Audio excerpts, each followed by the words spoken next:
Rhizobium हमबाश जरासीम,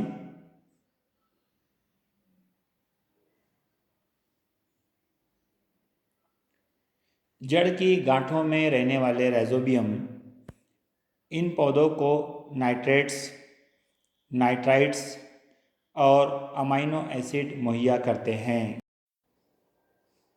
इसके बदले पौधे से कार्बोहाइड्रेट की शक्ल में तवानाई हासिल करते हैं। इस तरह के बाहमी फ़ायदेमंद ताल्लुक़ को हमबाशी कहते हैं।